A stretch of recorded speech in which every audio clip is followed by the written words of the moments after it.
Pemirsa kewentenan flu babi Afrika, sani limbak ring Sumatera Utara, kekantenang nenten dahat mawasana ring ekspor daging bawi.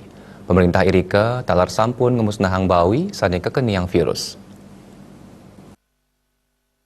Menteri Pertanian Syahrul Yassin Limpo nelatarang penglimbakan kewentenan flu babi Afrika utawi African Swine Fever munggaring peringkat ketiga ring Kabupaten Sumatera Utara.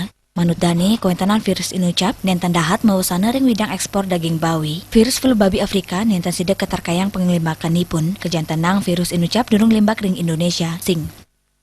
Kabupaten aja tentu saja ada dampaknya tapi skalanya kecil kan.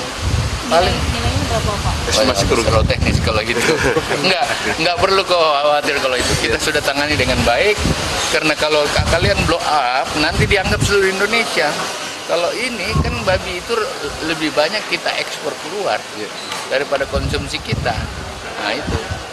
Dan kita sangat kan sekarang itu 3 lapis pemeriksaan yang ada di sana pada daerah-daerah yang katakan terkontaminasi. Kami yakin ini minimal mampu kita maksimalkan untuk tidak ada daging. Nambakin penglimbakan virus flu babi Afrika, pemerintah Irika sampun ngemusnahang bawi sani mendaging virus. Tiosan punika penoreksan katincapan malih, ring wewidangan gena bawi sani keterkontaminasi. Suparian Nabali.